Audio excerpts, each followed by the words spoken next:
Hi. Right, got quite a long email now. Are you sitting comfortably? So this person writes, you've said in a few of your videos that a lot of obese and overweight people became that way from dieting, and thank you for saying it. It's believed that bigger people do nothing but eat all day, but since I was 12, I've been going on diets, a week of restricting and then getting so hungry I ate everything in sight for a couple of days. And through my disordered eating, I gained a lot of weight.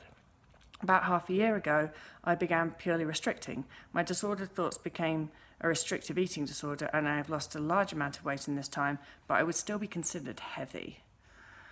I am beginning the process of recovering, just had labs done and beginning to work with a dietitian, but I'm having trouble finding good doctors that understand eating disorders and how to treat them, especially with people in large bodies. When I went to the doctor to get labs done and I explained my eating disorder, she wrote in my chart afterwards, which is available online, that we talked about my high weight due to excess calories. It's ironically funny that she wrote that, considering I told her how little calories I've been eating per day, but it's also exhausting. I'm going to recover no matter what. I'm going to eat unrestricted no matter what. I'm going to follow my hunger no matter what. But through my experience of getting help, sometimes it feels like I'm the only one who's trying to actually help me. Other than my dietitian, who is health of every size and has been incredible so far, other doctors have just encouraged me to continue restriction to lose more weight.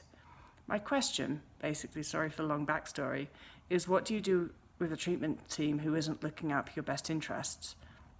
And how do you find the right doctors for you? I'm trying to be hypervigilant and make sure I'm getting all the labs I need done and ignoring the advice that they give me to lose more weight. But is there anything else I can do? Thank you, Lily. Lily, thank you for writing in, and thank you for the backstory.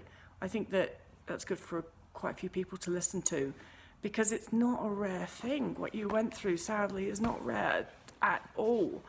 And people in larger bodies with eating disorders are just so underdiagnosed and then not given the help. And sometimes I imagine, especially people in larger bodies just think, well, what's the point in even getting a diagnosis? Because then every doctor that you go to, do you then have to actually be responsible for educating and training that doctor in order to get anything done? Which is kind of, I imagine, what you're feeling. It's like every time you go to the doctor, you have to advocate for yourself.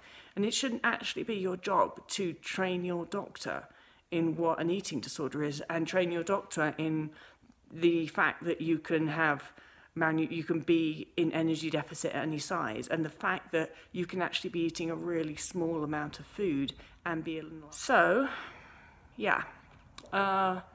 Well, the plus side for you is that you have found a really good dietitian, so that is something, isn't it?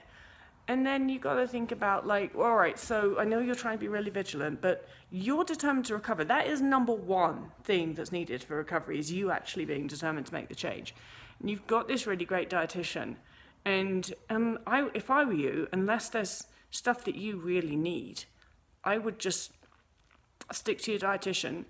Go in, get your labs done, and just make your mind up that you're not going to listen, and you're not, say to your doctor, I don't need comments about my weight. I'm working with a professional about this.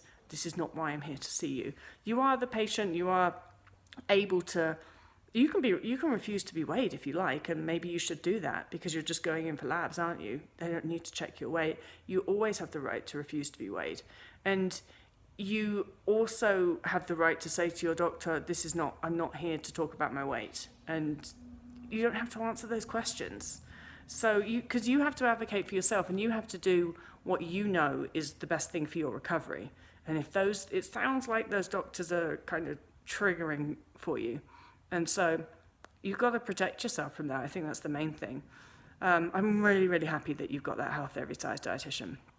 And some dietitians are just fantastic and know a lot more about, say, what your labs mean and what you actually need and restrictive eating disorders than your GP does, for sure. So you've found someone that's good. Try and maybe get a little bit tunnel focused on what you know, that you need to do, and your determination, and work with that person, and just take it from there, and don't give a shit about what anybody else says. You know the reality, and you know also that so many people are not really just up to date on the whole diet industry and up to date on the science that shows that diets actually make a lot of bodies retain and gain more weight. So, you know what you know. keep your focus, and well done so far, and keep going.